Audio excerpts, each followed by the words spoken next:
Can we go? Sorry. Allison forgot. Can we start with you, Linda? And then I mean, you all don't know what order you're in, but just hop in there and just say who you are and what you are hoping to get out of the session today. Don't you love those icebreakers? Linda, you're first, Linda Levin. Thank you. So, good afternoon, everybody. I'm Linda Levin. I'm CEO of ElderSource, which is the Area Agency on Aging and Aging and Disability Resource Center for Northeast Florida. And what I'm hoping to get out of today is ideas. Possible ideas for solutions, possible ideas for partnering. This is an important topic for us, and so ideas are a good place to start. Great. All right, Tracy. Hi, everybody. Tracy Polson, and I'm in the mayor's office, and glad to see my colleague and friend Josh Hicks. Looking for an update on what this work entails and hoping that we can continue to support and partner on it. Okay. Chris Folds. Hello, everybody. How's it going? Chris Folds. I'm sorry, my camera's off. I'm babysitting a Labrador puppy, so I am running all over the place. So anyway, Chris Folds, First Coast Habitat. Hoping to get, like Linda said, some ideas, but also find some opportunities for collaboration. Linda and I actually met yesterday, so we're hopefully working on that ourselves. So grateful to be here. Okay, great. MLW phone.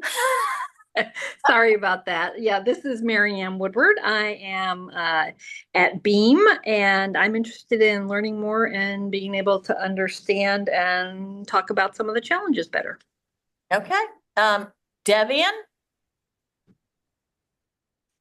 Hi, my name's Devin. I'm a project manager at the Jacksonville Civic Council. My colleague Shelby is in the room. And just curious around the data chat today, especially around homelessness. Okay, great. Gloria. Okay. Hello, I'm Gloria McNair. I'm with Groundwork Jacksonville, the Chief Community Officer. And what I hope to gather is information and resources that can be shared with our neighborhoods around the Emerald Trail. And as we work on the neighborhood revitalization, the more information they have, the more tools they have, and the more partnerships that we can provide, the better that we can get to a place where we can have some true revitalization. Great. Okay, Heidi. Hi. It took me a minute to unmute. Okay. My name is Heidi Ortiz, and I'm the Communication and Advancement Manager at the ARC Jacksonville. And I am just curious to learn more about what issues are arising around disabilities, aging, homelessness, because oftentimes those are interconnected. So I just wanted to see what that's about and possibly see if there are any areas for improvement or innovation. Okay, great. Janet. Hello, I'm Janet Dickinson. I'm the planning manager at ElderSource, and I'm looking forward to all the wonderful data and how you present the data and how we can use that in some of our planning activities. Okay, great. Josh. Hey everybody, Joshua Hicks. I'm the Affordable Housing Director and Housing Liaison for Mayor Deegan and her administration with the City of Jacksonville.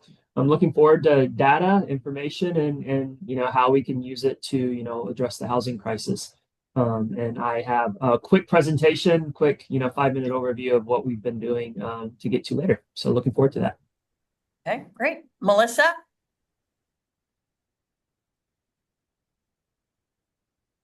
Melissa. Sorry. Sorry about that.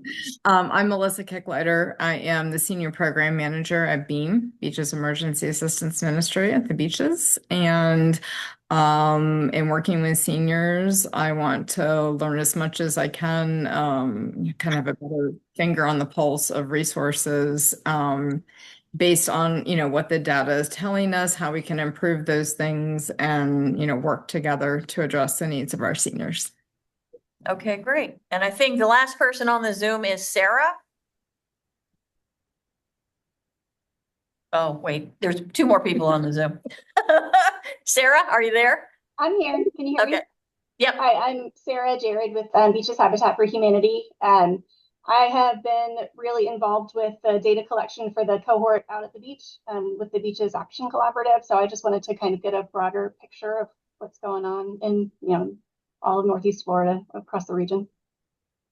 Okay, Tyler? Tyler Morris, Independent Living Training and Technical Assistance Center. We provide training to 500 organizational grantees under ACL HHS. Thanks. Okay, great. And I believe this is the last person on the Zoom, Colleen. Hi, Colleen? folks. My name is Hi, Colleen Rickey with Ascension St. Vincent's Community Outreach, Mobile Health. Oh, great. Okay, we'll go around the room. Dawn? I am Dawn Gilman. I'm the CEO of Changing Homelessness. Laura Lane, and I'm the Veteran System Coordinator at Changing Homelessness. Hey, Shelby Howitt, Director of Strategy at the Civic Council. Cheryl Berta, Operations Manager and Advocacy Liaison with NAMI Jacksonville. Cindy Funkhauser, CEO of Soulsbacker.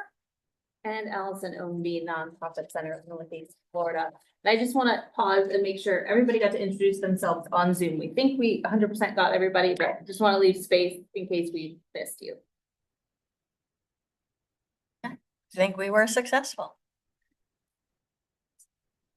Okay, well, so today, as Allison alluded to, we have two groups, two catalyst groups that are joined together today. And I think this is really exciting. So we have housing and community stability, and then older adults and people with disabilities. And what, what data allows us to do is to see how there's crossovers. And between these two groups, there's a lot of crossover as far as issues and, situations in the community that we both run into, kind of maybe in a more siloed way, but how we can look at the data of these two groups together and then figure out, is there a way that both of these sectors, if you will, can work together to try to solve a common, very big common issue. So I think that's what today is about, is to look at the data and then try to explore, ways of moving forward with what is a big, big issue. And I know Dawn Gilman is going to talk in a little bit about what we're seeing on our side of the equation around the issue. And Josh is going to talk as well. So that's why we're here today. And I think it's going to be very productive and probably very exciting in so many ways conversation. So I'm going to turn it back over to Allison to look at the data. Thank you, Cindy. So in your inbox, if you're on Zoom, you should have received maybe a little bit under an hour ago something called a data walk. And so if you could just, I'm going to share my screen, but you may also want to think about pulling it up on your end so it's not so tiny. I'm going to stop sharing here and I'm going to share it online. And I'm going to just kind of walk you through this document and kind of tell you how I view this story. So our Catalyst Data project is vast, right? We've got over 200 data points and indicators on our dashboard. And sometimes it's hard to go back and forth between data points and figure out how they connect. And so this document is intended to help us connect the dots between multiple different data points and tell a cohesive story. Now, this project, and I'm going to talk a little bit about after we go through the data, how this document ties to Catalyst's overall data strategy and the new products that we're putting out there in the community to help nonprofits tell their stories. Cool? All right, great. So we'll start at the top here, and I'm just gonna kind of walk you through it and almost read it aloud as we go. So in 2024, we'll see Duval County had 156,000 residents aged 65 and older.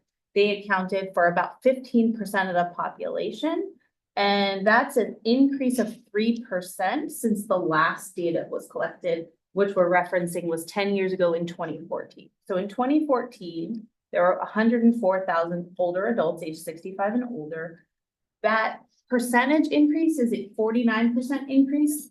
The share of the population is 3% more from that time. Older adults, households in Duval County are mostly homeowners. So when we think about homeowners versus renters, 23,000 households rent, which makes up about 23% of all older adult households, right? So while the majority own, we've got about almost close to 25% of our older adult households are renters.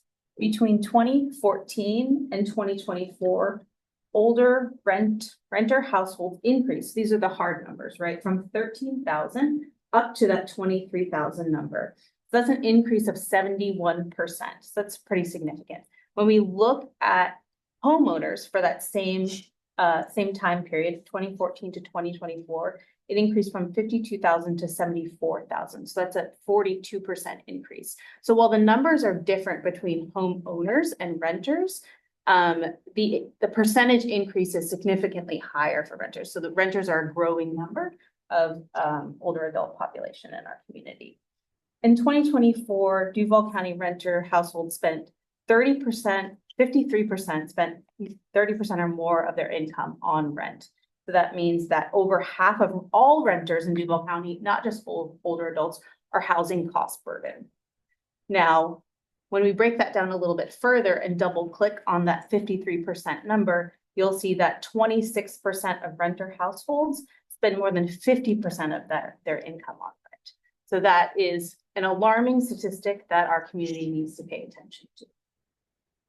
In 2014, median gross rent increased from $914 to $1,475, which is about a 57% increase over time. And when we think about older adult income, right? So the median income for older adults was $37,600 and moved to about $54,085, which is an increase in 43%. Now, this information doesn't account for folks who are retired and living on Social Security. Now, we know this average Social Security income isn't represented on here, but it has not increased at the same pace that median income has. So that's just something we're monitoring as well and are considering adding to this document in the future, just to tell that story a little bit more detailed about how limited income older adults are being affected more heavily. Between 2023 and 2024, people aged 64 and older experiencing homelessness rose from 71 individuals to 94, which was an increase in 32%, which is another kind of signal of worsening affordability pressures for older adults in our community. And so just kind of at the bottom of the page, we are saying the core takeaway is as Duval County is aging and rental costs are rising faster than older adult income, there's an increased risk that older adults will be pushed into rent burden, forced moves, or for a smaller group, potentially homelessness. And so that's our data walk right now. And I want to just pause there. I'm going to switch back to my share in room.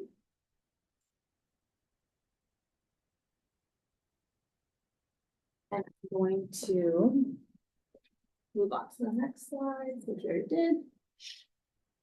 And I'm going to start here. So we just walked through our Catalyst data walk, right? And like I said before, we reviewed the data. Catalyst is moving beyond holding sessions to inform our data dashboard to helping nonprofits in our community tell their stories using data. And so we're doing that in a couple of different ways. These convenings, these data chats are essentially one of them, where we're bringing together diverse groups of people to look at the data together and talk about potential solutions. But we are also holding a number of other events. One is Data Day, that's going to be on May 7th, where we're going to be highlighting organizations who are using data to tell their story.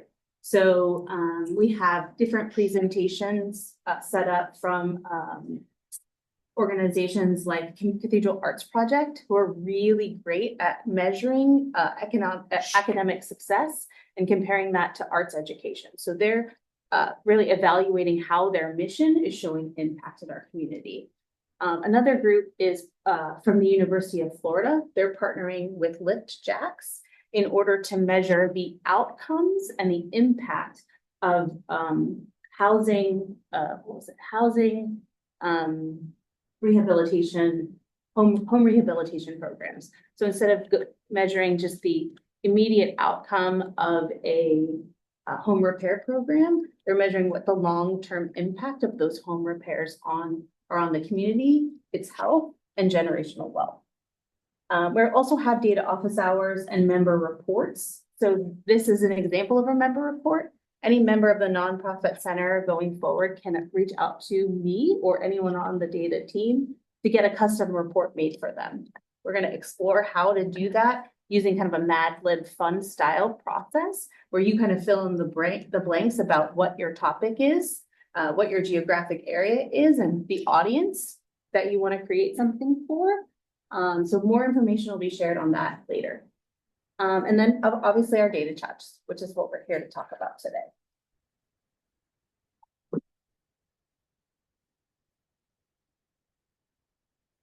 So I'm gonna hand it over to Tyler and Linda to kind of lead us through the next portion where we're gonna do a breakout on Zoom and in the room to have kind of a discussion.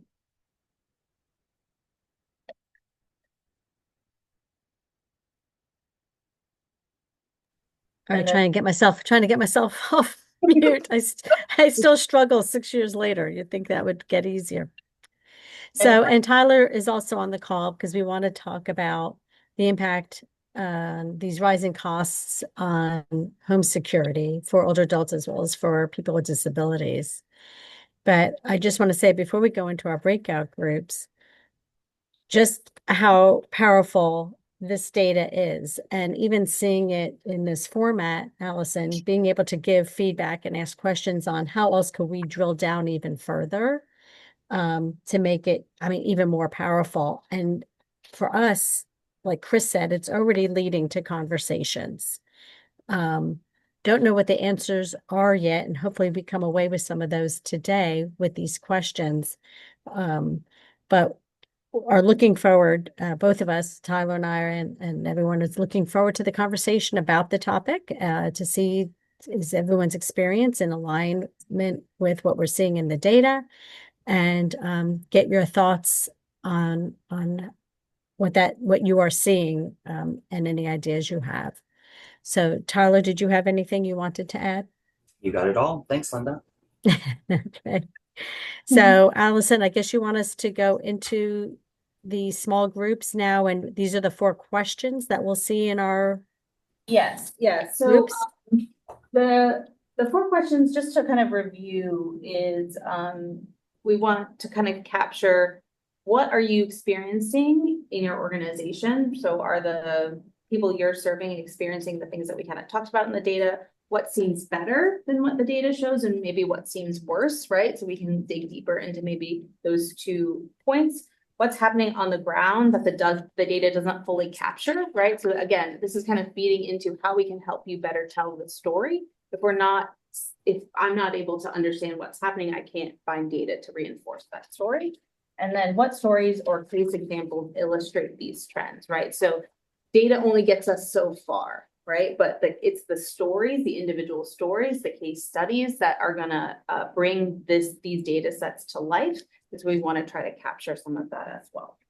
So I'm gonna have 2 breakout rooms on Zoom, and Linda, I'm gonna have you host one. Tyler's gonna host the other, and then we'll just have a conversation in room. So I want Linda and Tyler, if you could take some notes as you're having the conversation and bring those back to the group. Sound good? We'll have about 10 minutes to do this. You got it. Awesome. I've opened your rooms.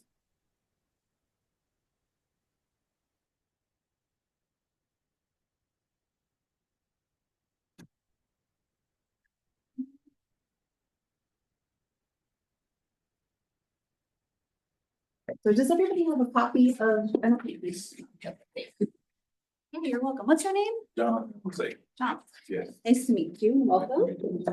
Jonathan's from Community First Credit Union, right, Jonathan? Welcome. All right.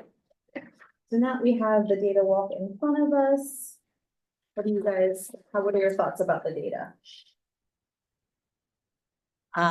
Number one, oh yeah, are the people you're serving experiencing the trends reflected in the data?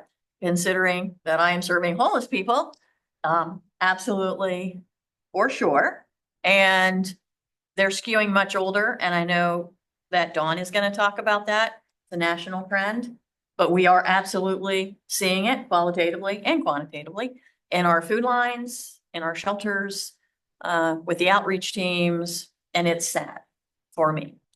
Because, it's sad for anybody to be on the street, but elderly people has always kind of been my little kryptonite. And when, you're seeing elderly people in our food lines and, actually, because outside of our shelter, people camp. Unfortunately, we have that still. And a lot of them are older women. And so that's kind of what we're saying. Yeah, definitely. And we see it like twofold, like we see it, obviously with people we're serving with mental health conditions, we also see like the family members, caregivers panicking because they're older and they have their adult children who are getting older too, and they know they're not going to be around forever, trying to figure out what's next. Mm-hmm. And I think that's part of the untold story, our theory that we haven't really tested yet. At the same time, we're seeing an increase in elderly persons experiencing homelessness, especially for the first time. We're starting to see a huge skew towards female. That's pretty pronounced. So we believe some of that is coming from they were a couple living together on a fixed income. Women tend to live longer than men. The partner dies. If they don't have any more income and they don't have a friend or family member to move in with, then that's when we start to see that cascading effect. So again, this is a very small percentage of people who become homeless, but it tends to be those that have additional underlying conditions.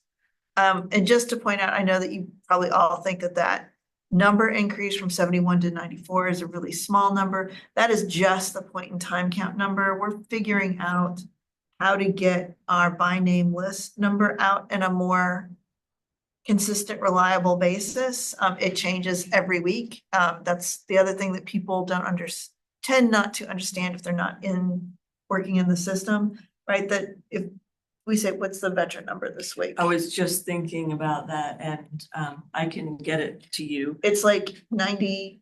Oh, this week. It's the veteran is like 160 something. So 160, let's say it's 160 veterans that we know are homeless on the street. Right. Next week, it could still be 160 veterans, but it will not necessarily be the exact same number. There's some people that are episodic or long-term, they're in and out of the system or on our list a lot. And then there's new people that come in, there's people that exit to housed.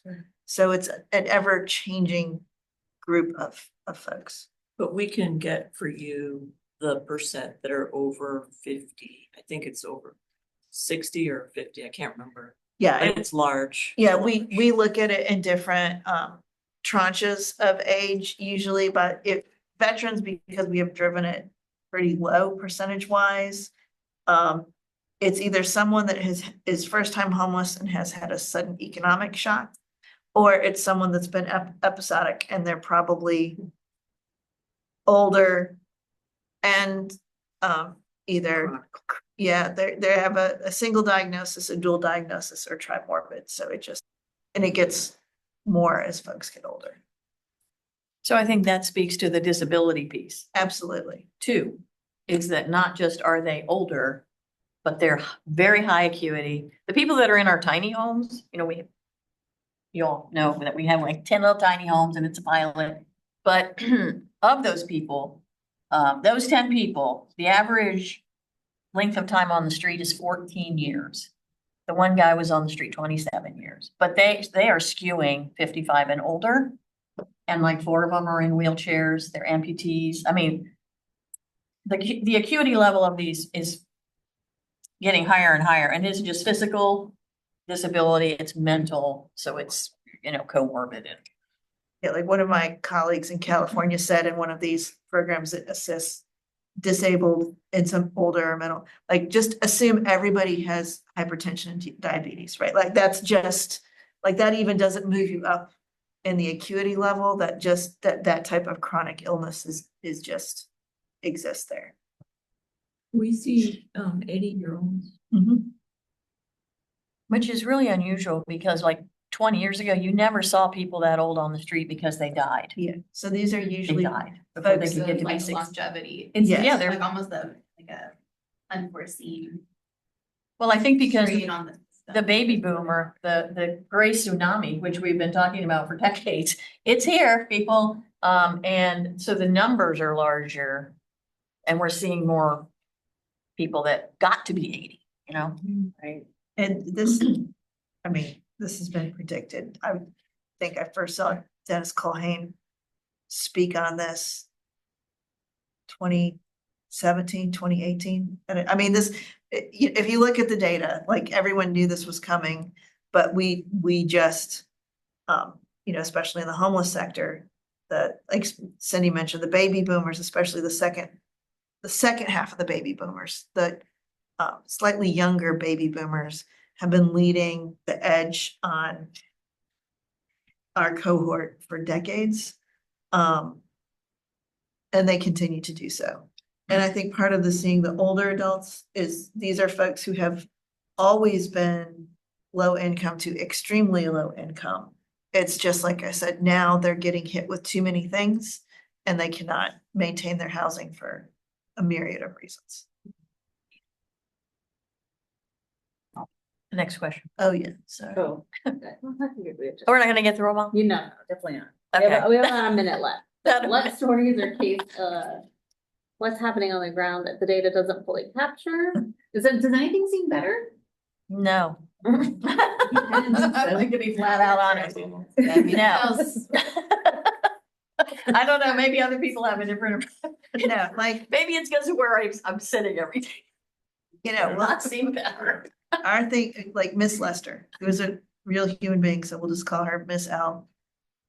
I mean, we got so many calls from Blight and city and citizens. Moved her into, had some leftover CDBG-CV money. We found out you could actually use the leftover money for hotel motel in hotel for 6 months. And then you find out all the other issues around her. Like she does get Social Security or disability, but the sister's also on the bank account that, she refused housing 4 times, didn't want what we had to offer. And then, there are not everyone can be helped with the tools we currently have, which is one of the huge frustration. I think that's what Cindy sees a lot when it doesn't seem better. The only other thing I would add is, with the fact that many are female, if there is a couple that are older and they own a home, but the couple hasn't put in place the legal protections, so they may own it. They may need to keep making payments, but if it doesn't go to the survivor for whatever reason, then they're homeless, like immediately. So it's like an heirs property issue. Well, having gone through this weirdness with family, I can tell you if they're legally married, it automatically goes to the spouse. That's number 1 in the state. Even if there's no will, no nothing, it automatically does go to the spouse. It can go into probate, which can get confusing for folks.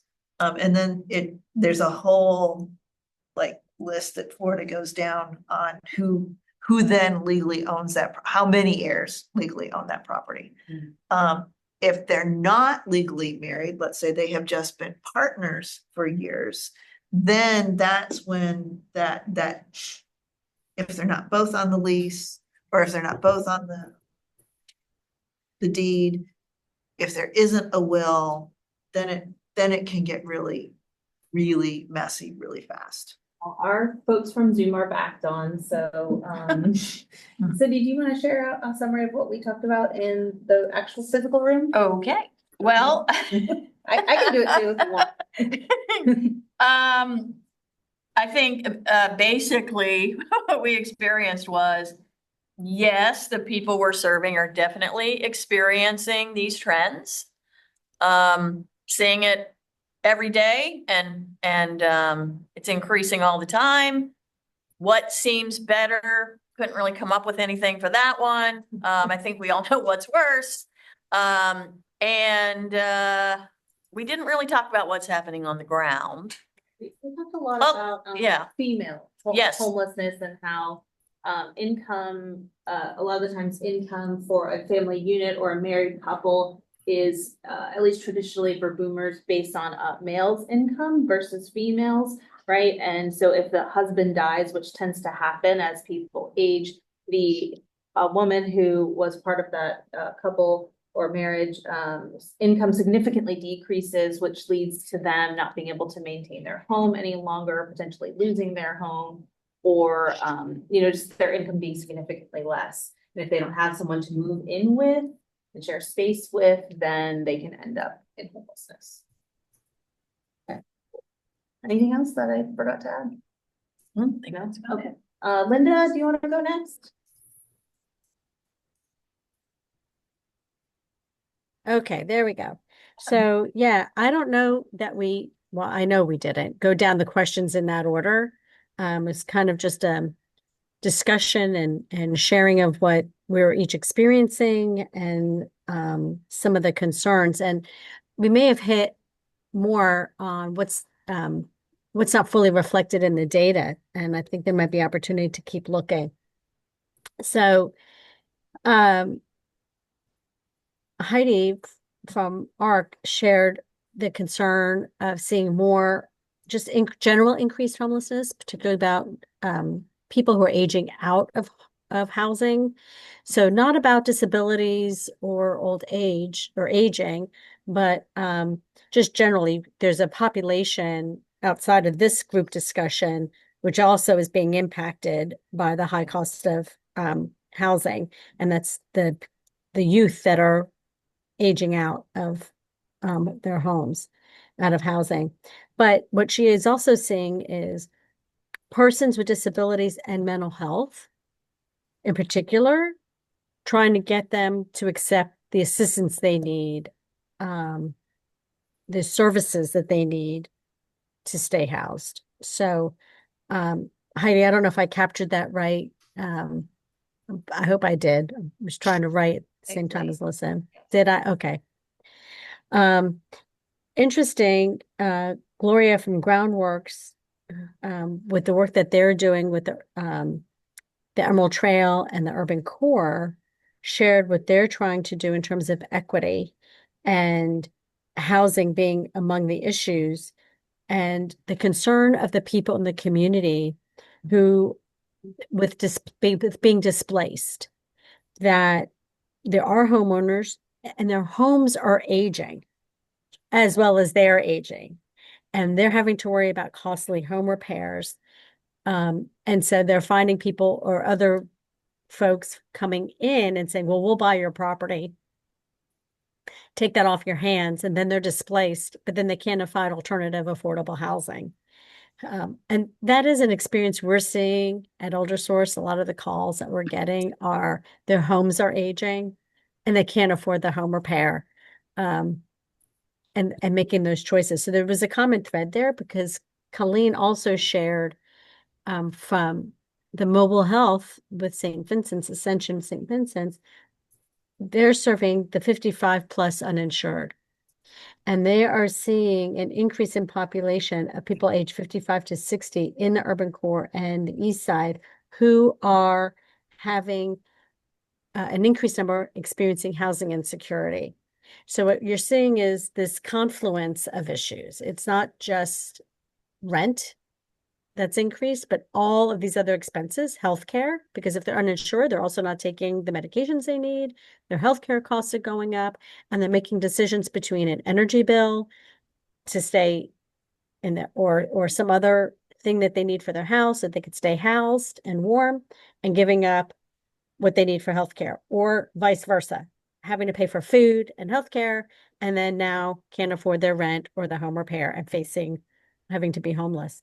So this confluence of issues, not just aging, disabilities, and housing, but a whole lot of things that I don't know how we parse that out, Allison, any further, but might be some opportunity for further data drilling down.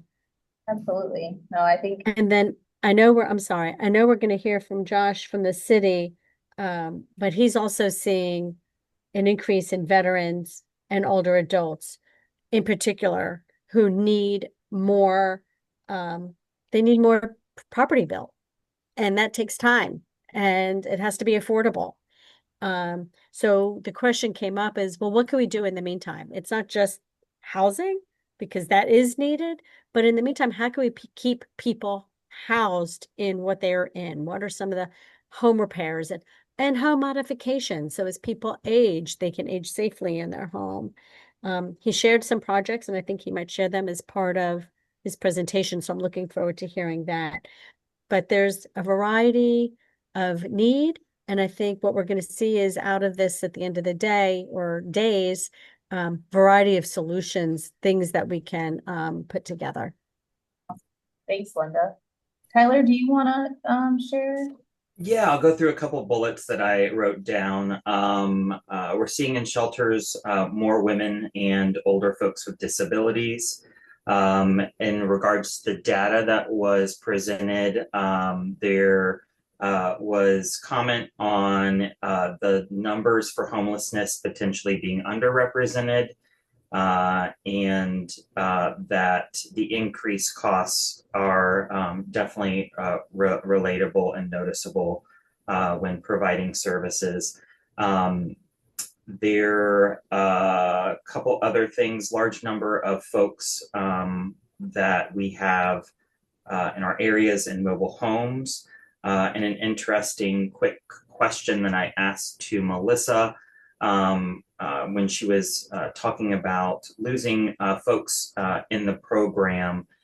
She reported about 10 to 15% of those individuals in the senior program had to move out simply because of access needs related to disability status. So that could be going into a second floor unit that only has access with stairs, to other needs as well. So that was a survey from that, and also with a quick time that we had left, a quick poll on the cross collaboration between organizations on availability of units. Quick thumbs up or thumbs down on status of that in the area, and we didn't get anything more than a mid thumb on that. So those are some quick things, but I'll open it up to our crew to see if there's anything else that I might have missed.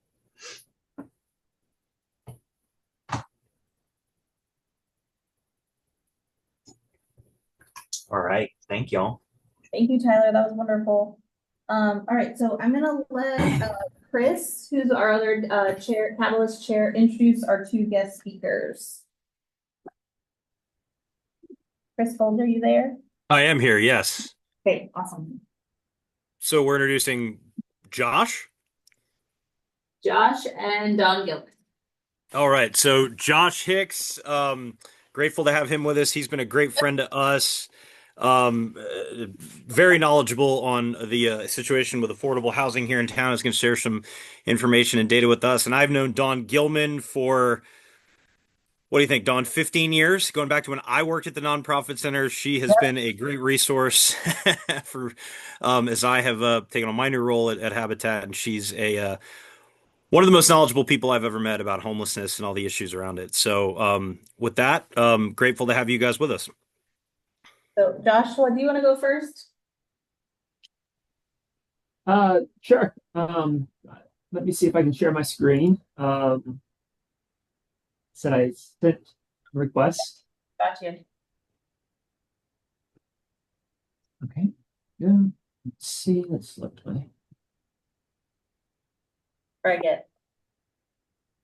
Can you see my screen now? Yes, it's coming up. It's coming up. With the PowerPoint? Not yet. There we There go. it is. There you go. All right. Yep. Can you see the screen that says City of Jacksonville Housing Goals?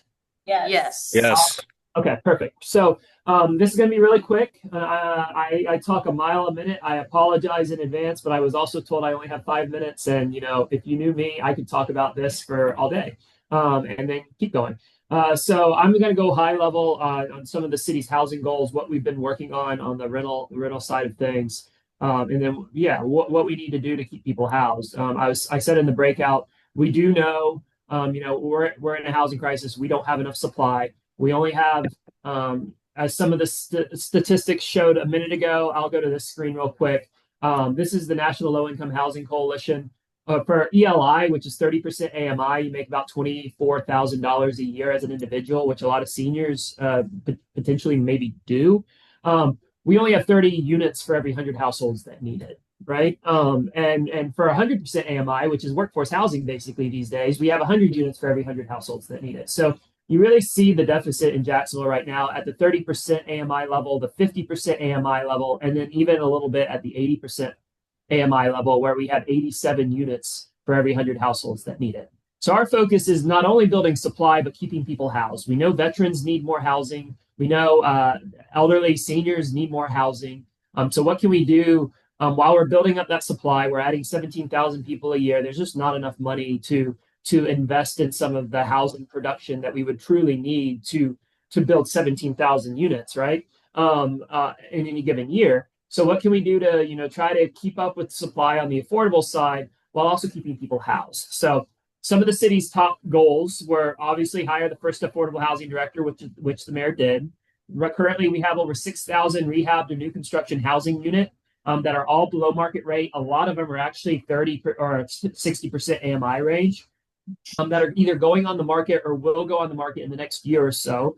All of that is since the mayor took office and in 2.5 years. And just to give you an example, in the previous 3 years, under the ending part of the Curry administration, they did about 1,500 units of affordable housing and workforce housing. And most of that was workforce, which is the 80 to 120% area medium income range. So we've clearly increased the affordable housing production because we need to.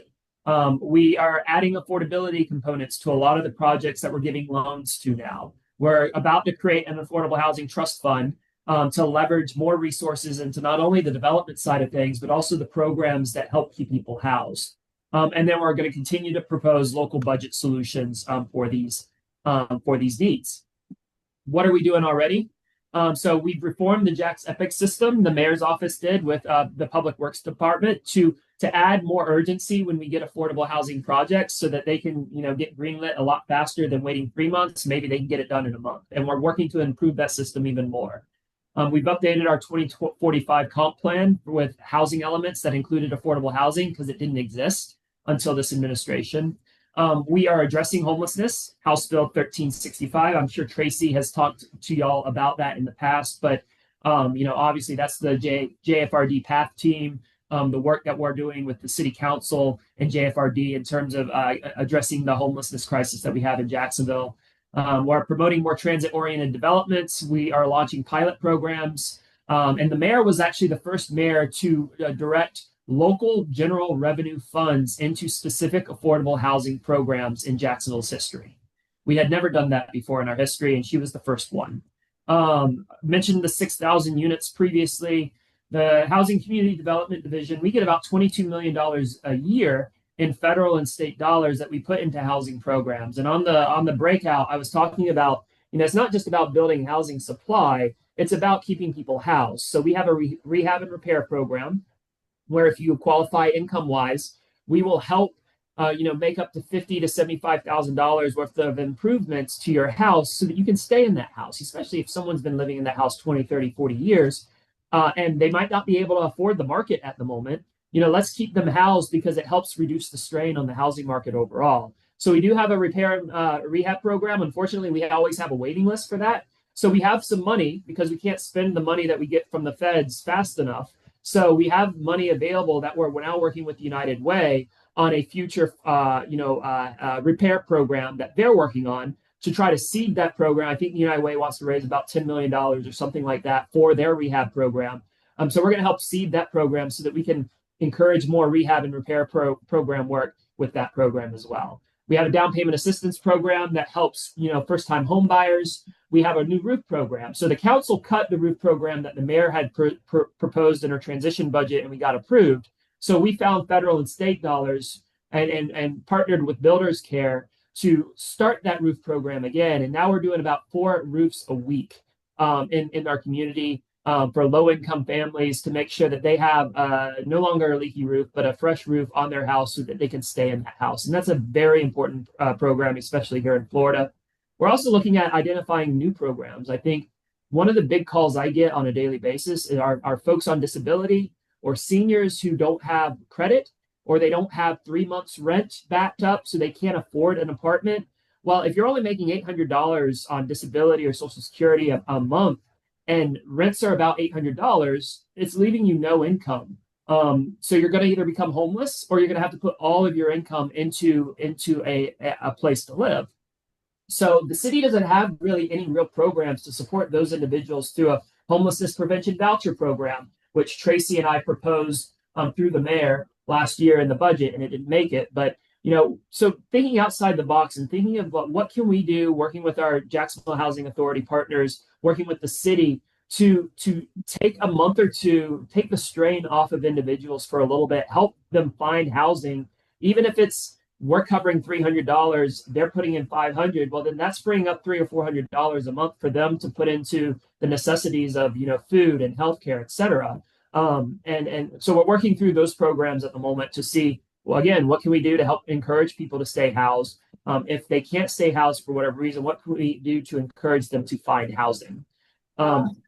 We also get state and federal grants, and we're updating our zoning law. So I'm going to end there because obviously I only had 5 minutes, but I did want to just show you this screen real quick about what the mayor has actually presented in some of her budgets for affordable housing programs. And what we're continuing to do to try to not only encourage the housing supply and build more housing, but also keep people housed and really focus on certain demographics that have been left behind over the years. We are an aging population, so we need to be very mindful of getting some new housing starts for elderly and senior individuals. And I have 2 projects right now going through the JHFA, Jacksonville Housing Finance Authority tax credit process. You have Cathedral Apartments in downtown.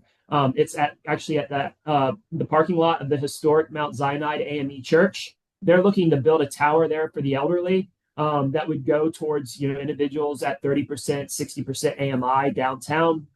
And then we're also working on a project with Merlin Crossing, which would be another elderly project to build more rental housing for those who need it. And then finally, we're working with the EU Gateway program. I don't know if you saw that in the news, but the European Union has this program, and one of their clusters is affordable housing. So we're working with international and stateside cities to address affordable housing. And one of the things we're focused on in Jacksonville is investment aligned district redevelopment. So that's building housing along like the Emerald Trail and other areas that we are already putting money into the community to make sure that if we're building these great things, let's build some quality housing that everyone can afford around these great things to make it more popular. So I'll end there. Thank you, Joshua. Do you mind sharing this PowerPoint out with the group so we can reference it? I know there was you went fast, and I know I didn't give you enough time, but there's lots of great information in here. You shared a lot of it verbally. I'm happy to share that around. Sure. Wonderful. Thank you so much. Really, really appreciate your time and joining the conversation today. Dawn, I'm gonna pass over to you to kind of give us a HUD funding Sure. landscape update. Okay, so since this is a nonprofit group and I've been doing this for 17 years, for any project, anything, any money, until I have the second counter signature on the contract, it isn't real and does not exist. And that's just the way we have to work, and I'm setting that up deliberately with what's coming down from HUD. So as Josh alluded to, the overwhelming amount of housing money in our community comes from HUD. At the federal level, it is either pass-through money to the state, to the city of Jacksonville, or to various nonprofits for a lot of different programs in and around our community. So on the homeless side, HUD has very, very clearly signaled the direction that they intend to go in the next year through a fiscal year 2025 NOFO, Notice of Funding Opportunity, that they have subsequently withdrawn due to multiple lawsuits. In that NOFO, they asked the just under 400 continuums of care across the country. We have to force rank every program that we have. We were told that we could only have 30% in tier 1, which is our most secure. Usually we always get tier 1 funded for renewal projects, and that we had to reduce our permanent housing projects to no more than 30% of our portfolio to be funded. Jacksonville is actually a little low in our permanent housing portfolio, and that we sit just over 85%. Most communities across the country, like us, have been incentivized for well over a decade to move almost everything into either permanent supportive housing, which is the housing you probably are most familiar with, especially for people with severe and persistent mental illness or major disabilities, or rapid rehousing, which is the shorter term moving people out of homelessness into a home of their own. The current THUD appropriations bill that went through in the last round has made it somewhat better, which, kind of like our anti-camping law, we made it less bad. This one is less bad.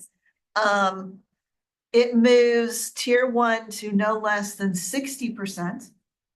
It requires that HUD get the next NOFO out no later than June 30th and make announcements no later than, I think, October 30th, which puts us more in the regular funding cycle that all of the different programs across the country are used to. With that said, in this population that we're talking about, we're going to be challenged on what we can and cannot do.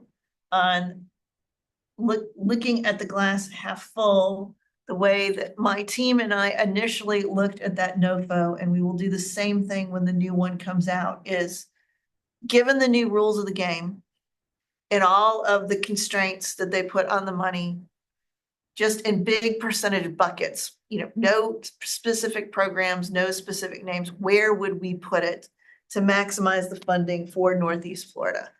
That gets extremely tricky, in that some of it was awarded under domestic violence special programs. So any of that must remain under the domestic violence bucket, and our DV providers no longer have any transitional housing. So we have ideas and a couple thoughts that we have on that, but it's going to be very challenging. As I was at a national conference in December, someone who has worked under a couple different administrations for HUD, reminded us, at that point in December, we had gone through 23% of the current administration. So there are 3 more years, and there will be 3 more NOFAs that we will respond to. If anyone on the call has any interest in firing up old or starting new transitional housing programs, have buildings that could be converted into transitional housing space, more like non-congregate shelter types of space, we are very, very, very interested in talking to you. under the new administration, when they are looking at those that go into permanent supportive housing, they are shifting who they consider chronically homeless and who they think deserves permanent supportive housing. And I use the word deserves deliberately. They're looking at 65 and older, and they are especially interested in those with physical disabilities. One of the challenges to the NOFO was that substance use was no longer considered a diagnosed disability by them in certain ways that you read that. They're very, very, very interested in mental health, but I think many of you have different SAMHSA or different programs under HHS. They also, for 24 hours, withdrew all those funding, all the funding across the country for those programs, especially for those who are homeless. The only mental health programs right now, specifically for homeless folks in our continuum, is the PATH program. It has gone through 3 different providers, and we are considering taking it on. Just to be clear, by no means should changing homelessness be top of anybody's list. We do not have any clinical folks. We are not set up to do so, but our philosophy has always been, if there is something out there and there is nobody left to do the work and we could figure out how to make it happen, we will take it on to do it. So I am sorry, I'm usually much more of a ray of sunshine when it comes to. Oh, Dawn, I do want to point out, there is healthcare for the homeless through the FQHC, Yes. which is me. Yeah, so yeah. We have quite a bit of mental health, and honestly, we do still have open capacity. So if anybody needs mental health services or substance use services, we are doing those as the federal clinic, the healthcare for the homeless clinic. Can I ask a question? Sure. I think because what you said in terms of transitional and permanent, we're gonna lose like 20% of our permanent supportive housing. Is that right? If we're lucky, it will only be 20%. There's also, just for those of you who are not HUD watchers for all the different silos, there's also quite the kerfuffle in the PHA, our housing authorities, that they did also go after those. That has also been pulled back at this point. Again, if you look at those, the appropriations bills are usually the best way to see where the pushback from Congress is. And it looks like most of the funding for housing authorities has remained at this time, but there have been some interesting pushes on that. I will give one program that is helpful and has been helpful, was actually designed and developed on folks who are aging and in high rent areas. And that is the shallow subsidy program and the supportive services for veteran family program. That was originally developed in Oakland by their public housing authority, specifically for people who are in public housing, but rents were rising so fast just outside of San Francisco about 10, 15 years ago that they started doing shallow subsidy, which is 30 to 50% of the rent. So they do not pay all of the rent, but it is 30 to 50% to keep someone in housing that they have been in for a long while. It's an incentive to landlords to keep people there. That program has been fairly successful in keeping older and disabled veterans in their rental units, but it is just for rental units and it is just for low income veterans. So it is a model that could be replicated, but again, it is not something that we have additional funding for at this time. Thank you, Dawn. And I know our group probably has a ton of questions, but I do want to get us to kind of the next portion. And your example is a great segue into that conversation. So we have about, let's see, about 25 minutes left in our session today. And I want to make sure we give enough time to have an additional discussion as a group. So Cindy, do you want to kick that off? Okay, are we gonna do it all together? Well, I'll send them probably to breakout, just. Okay, all right, so this is the section where we sort of look at everything or everything that we just heard and try to figure out as a group and as different catalyst sectors, how, with what we've heard, might we be able to work together in different ways or work together to expand things that are working? And given what we just heard from Dawn about funding, which is very depressing, I might add,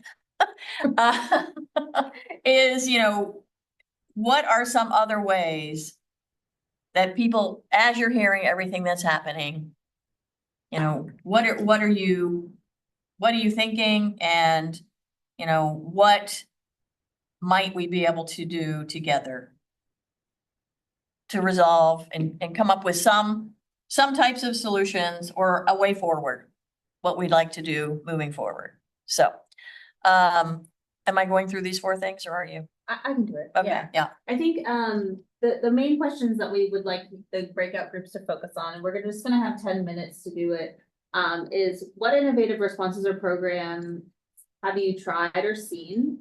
And then based on kind of the conversation we've had today, and what solutions could be pursued together that a single organization can't do alone? And, and we want to also at the same time think about, is this something that this group would want to continue to talk about after this meeting? Should we set up, a couple of outside of this major convening meeting, subgroup sections where we take a look at this? We don't want to put pressure on this group to solve it today or even to commit to a long-term solution, but we really want to keep the group together if they want to be together and continue the conversation, right? We don't want to assume that the group wants to keep working on it. So I'm going to send you all to breakout again, and we're going to have 10 minutes to discuss and then come back and share what you talked about. Can you, Allison, can you put what you want discussed in the chat for each room? Yes, ma'am, I will. Thank you. Mm-hmm.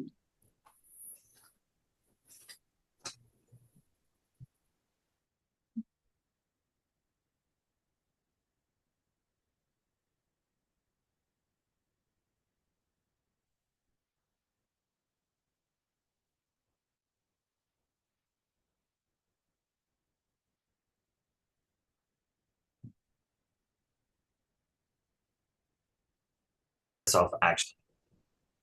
Third bullet, if we can. I think we tackled some of the first 2, but I'd be really interested in knowing from y'all and hearing about the what solutions could we pursue together that single organizations typically can't do alone. So some brainstorming there on what we can do as a next step. Any thoughts?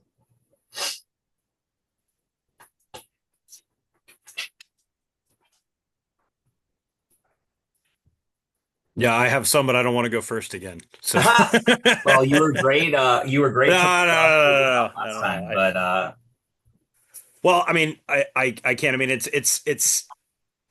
I mean, I think it affects housing for older adults. I think it affects housing, with people with disabilities. But one of the things that I've noticed is that when your normal consumer or whatever goes to buy a home or find it, there are all these online tools where people can go to look to buy a house, right? You go to Zillow. It's a very easy user interface for someone to blew through 100. So yeah, I mean, and that was, we knew we had to get we had money. We knew we had to get it out. Mm-hmm. Okay. Here are the questions: innovative responses and program adjustments.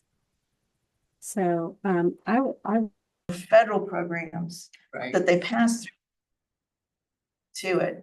The state is also claiming poverty.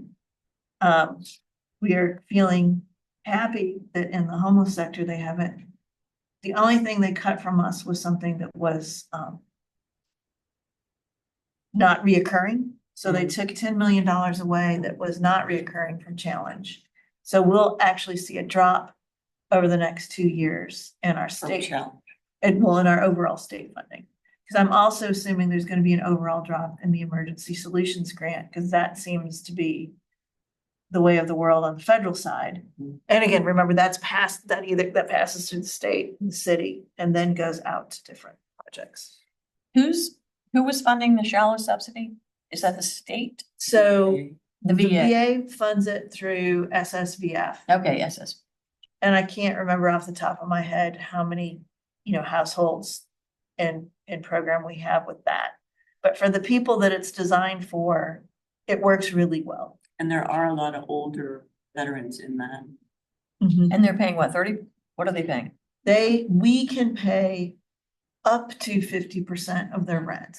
Okay. So But you said it was built around public housing. oh yeah, this was years ago. It started out of Oakland, California. I forget what the county is because it was their county's housing authority for the same sort of reason, right? Because 15 years ago in Southern California, Oakland's Northern California. I've never lived in California, sorry. That's when their rents started really spiking like we saw. So they saw this first wave of this where people, and we saw this in COVID, people had been living in apartments for 20 plus years. The complex gets sold, new owners, they don't want to deal with the housing authority, and they can't make the $300 to $500 a month jump. So that's, if we had that kind of program, that's when it could have fit in. It would be best if it was not a federal program, because then you can't use, very rarely can you use federal money with federal money. So if they're in public housing, you can't, especially from HUD, you can't, they consider that double dipping. Were you involved in this proposal for the homeless prevention thing That they were talking about? Was that part of the mayor's? That was part of. It was. Cindy and I put a beautiful plan together, and I'm sure it was in there. It was. It was the mayor's transition plan. Okay. And it really, it addressed prevention. So it addressed this piece, like, how do we keep people in their homes? People that are already homeless, what do we do about them to get them into housing quickly? And then how do we build more housing? So it was really like short, medium, long-term plans and looking at, there's obviously more than 3 groups, but keeping people in their homes. That's, big, that's huge. That feels like the majority of. Yes, it's the majority of, I think, the older adult problem is keeping people in their homes. And I think, Linda hates this because I talked a little bit about it. But, like shared housing is something we've been talking about for a long time. I don't think Dawn's that crazy about it anymore either because it's so hard to do. But there are older people, like you're saying, they're saying, they lose their spouse, but they own a house. They own a house that's probably 3 bedrooms. Right? And there's people who could use those other 2 bedrooms and pay you some rent and keep you in your house. That's something I've always wanted to explore. I call it I call it the Golden Girls model. I'm gonna do that. My friends and I from high school, we've already got a plan. When our husbands kick the bucket, we're all going together and living in the Golden Girls house. But there's been a few small programs like there. Like again, there was one out in California where the best one was it partnered up older boomers that have the 4-bedroom, 2-bathroom house and their kids are gone. So they have 3, maybe, at that point they have 1 to 3 empty bedrooms that could be rented to someone else. If they're especially this one I think was youth aging out of the foster care system. So again, there was a lot more, California is much more resource rich than Florida is. So there were a lot of supports to make sure that there was no abuse on either side, and what are the boundaries? What does it mean to have this younger person in your house. When it works, it's like anything. When it works well. It's like if you have single parents with really small kids, the best thing you can do for their housing stability is put in another caring adult in that home, right? That is helpful, not. Yeah, that's helpful, not problematic. I get it. And and quite frankly, we're not particularly good at the roommate matching. No, that is something that we've been looking at, thinking about, trying to do for years. And I mean, you think about it though, there's inventory right there. There's plenty of elderly people, mostly women, living by themselves because their spouse has passed away. And that's a prime opportunity, you know, to do this sort of thing. And it's a win-win for the person keeps their home and they have somebody else that they're helping to be housed. So I think short-term, that's short-term. And also some kind of subsidy program, like you're mentioning, that they're mentioning. That's how you keep people in their, that's how you keep people in their home. You've got to, somehow, whether it's getting them a roommate, whether it's getting some sort of a subsidy. We also master leased a 10-unit boarding house. And that, because it's not permanent housing, it's easier to move people in and out of, right? Because if it's a master lease on the boarding house, there is an occupancy agreement, but there is not a lease. So could that be used with that transitional housing? That would be, that's really considered transitional. Yes. I would consider it transitional housing. And that's where the funding is coming. Yeah, so we used, like I said, we had some state money for it, so we were able to pay upfront that master lease for that space. It's good, but not necessarily great for this population because the whole place is not ADA compliant, right? Like, cause that's, as are none of our shelters, right? So that's just the way it was. Not, none of them were built that way, when they were originally built. But it is I think it is a fairly good model also with older adults who are used to and want community. Because in that boarding house, you have the shared spaces that people can congregate in. Has that ever been explored about replicating the master lease? Like we've just, identifying properties that could fall into that. Well, you all do it. We've been talking to Alex Safakis about it for about 5 years. We have never actually pulled the trigger on it. He wants to do it. We want to do it. He already does it with. He does it with Her song. Yeah. And I thought he was doing it with somebody else too. But anyway, yes, so there are definitely property management companies that are willing to do that. And then there's also what's going on with, which I'm not a fan of, what is that called? Where they're going in and making like 6 bedrooms out of a 3-bedroom. Pad splits going on, but city council hates that. I can tell you that right now. The realtors We have about 2 minutes left, Gil. Yeah. So do we want to talk a little bit about what we want to do moving forward with this group? Sure. What do you guys want to do? Sarah told me what she wants to do, but I honestly think that this group should, if anyone that's interested, should split up into like short-term immediate solutions. Like how do we find shallow subsidies? How do we look, explore the shared housing, things that we could do right now today. And then I think there needs to be a long-term group, which would be Josh, who is building the senior housing. That takes a long time, Yeah, because almost none of us are set up to build. You do it every so many years. Right, and let me tell you, it's sheer heck. Yeah. I'm just gonna say that. Sheer heck. I mean, for us to even, we'd have to change our entire financial structure and it would take us. That's the new market tax credits you're talking about. No, yes, and the low income. We're doing both. Plus you have to do capital campaign. It's not, I mean, there's nothing. Well, we have ability housing. We need to pull them into the equation for the long-term. They're gonna be hurting on this HUD. They are gonna be hurting on the HUD funding. Have they But identified a new CEO yet? No, not that I am aware of. And apparently Mary Kay Works email is now bouncing, or it sends you to Reggie Ferguson. So Reggie Fullwood. Fullwood, sorry. Yeah. Yes, you did. Last one Because of passed. Ronnie Ferguson. Yeah, I know.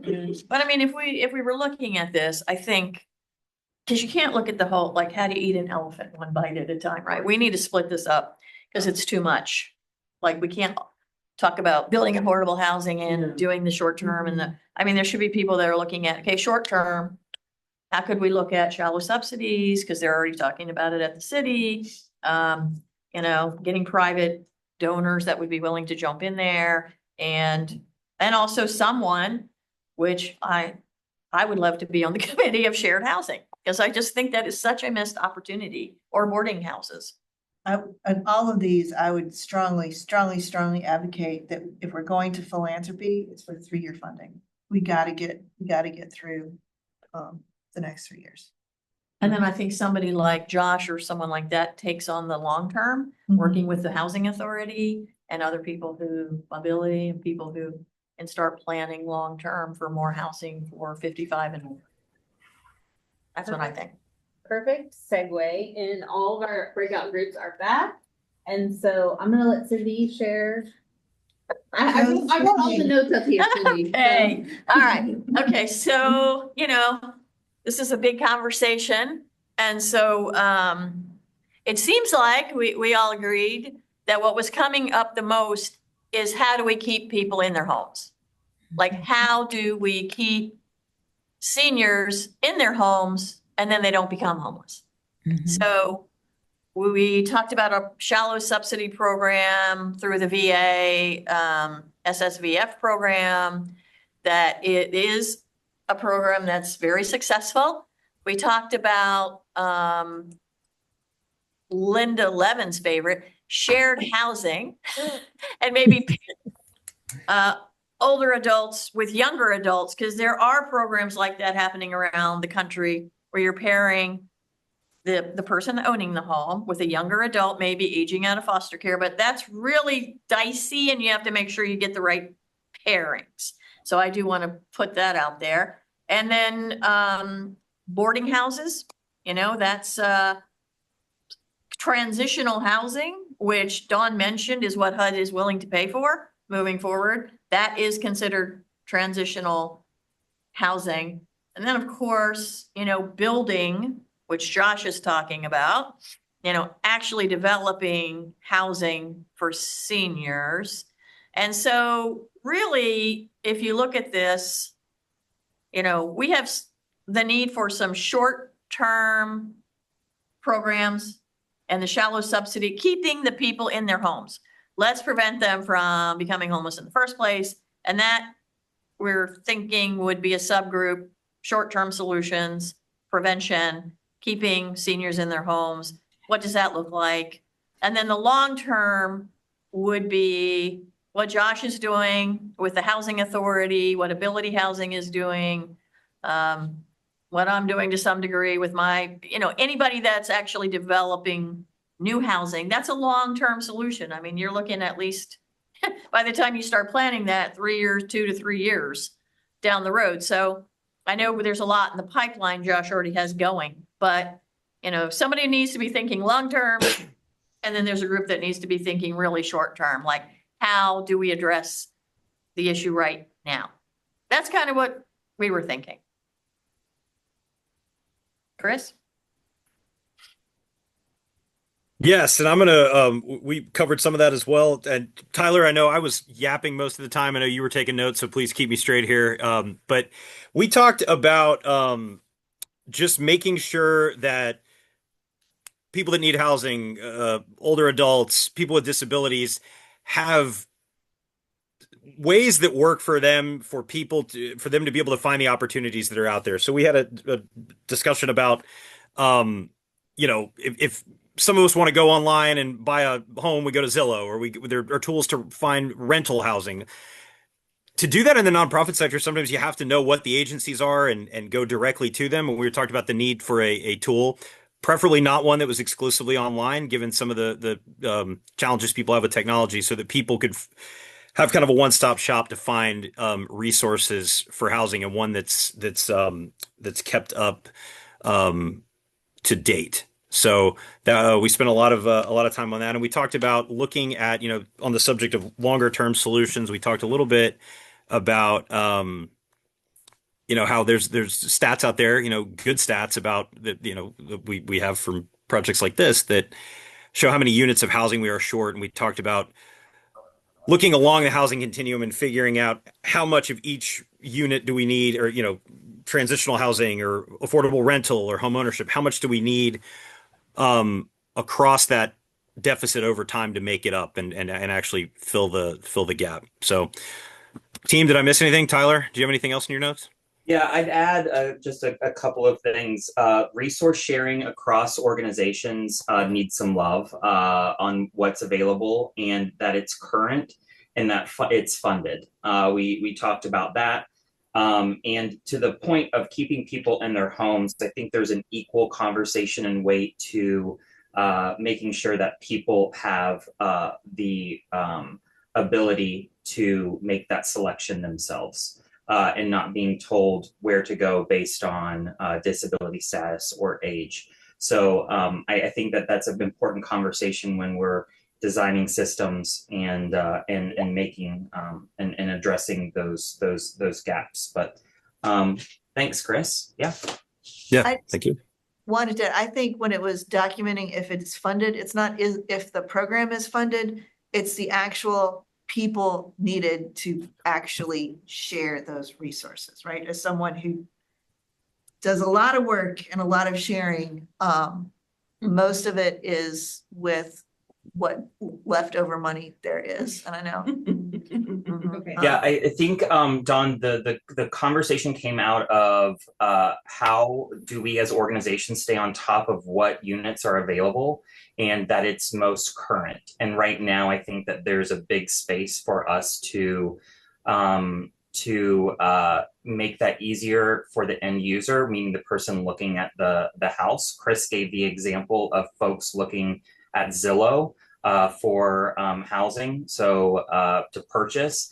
Why cannot there be a similar ease or platform for looking at that for the end user? So not necessarily grants that are funding programs, but either resources that are available that have funds that can be applied to folks looking for housing or maintaining their housing. That's the angle I think that we were talking about there. Yeah, and we have subscribed to a system called Padmission. We are trying to, it is designed for case managers though, not for the individuals. And why I said, is it funded? Just you need someone to run the backbone of the system, and you need one or two someone's tracking down the units. So it is possible, it is out there. As many things in our sector, it is not a technology problem, it is a resource problem. What's it called? Padmission, Padmission. We have a couple minutes left. We have 3 minutes. So Linda, anything else you want to add or share? Okay. Yeah, I want to circle back to what Cindy said about keeping folks in their home. One, because they choose, Tyler, and but it has to be safe and it has to be adapted, whether it's because they're aging or because they have a disability. And so one of the things that I have found, and that part of what we shared, is that information is fragmented. And who is doing what around that? Who is doing home repairs for older adults and people with disabilities and home modifications for them? What funding do they have? Yeah, I see you, Melissa, because we partner. Our EASE program partners with Beam, and we partner with Heartfelt Ministries and others. But I learned today, even though my organization funds the city, I found out for the first time about some city programs. Maybe my staff knows, I'll give them that, but we don't know. And so why don't we know these things, and why are we having to find them out? And so I think, if the nonprofit center with the Catalyst can create a hub of resources around these topics, that we can keep current, somehow participating in that so that we could share. So that there's, what we're also finding is there's this interconnectedness was a word that was used on how can we connect with each other and leverage each other's resources. Again, ElderSource and Beam is an example. Leveraging our resources to make sure we serve the person, and then finding out, oh, but they need also this. Now we know that another agency does provide for prescription drugs. That maybe someone didn't know that helps bring down that cost of living so they then can remain in their home because they can afford where they're living. And I think I also learned about a United Way opportunity to do work around home repairs that they're doing with ground game. I mean, I had no idea. And we're spending more and more of our crisis funds on that type of assistance than we've had in the past, which causes us to not be able to provide assistance in those other crises when we're having to put so much into this area. And I think that's an example of if we just knew, we can then leverage and support each other. And when folks are dealing with housing of older adults, there's probably other issues to also let us to call ElderSource and to see how can we help in addressing some of those other issues and connecting to resources. So, and I have my feelings about shared housing, Cindy, for a reason. We know but that. because someone has to manage that. Yeah, they do. Yeah. You can't just get people to live together and not have it. Just someone has to manage that, and it's a bigger deal, I think, than people may realize. Maybe I'm wrong about that. You are not. No, you have to have like a case manager or management person. You have staff. You have to have staffing for that. You have to have, someone has to own that because of the risk that's involved. That's the concern I have. Not that it's a bad idea, but it's the risk and how do we manage that? Who's going to do that? Yeah, I think, so my plan is to just connect with our chairs after this session, figure out the best path forward based on what we've seen today. And what we've been able to talk about, and then we'll circle back with everybody in a week or so just to give you an update on what we're going to do moving forward.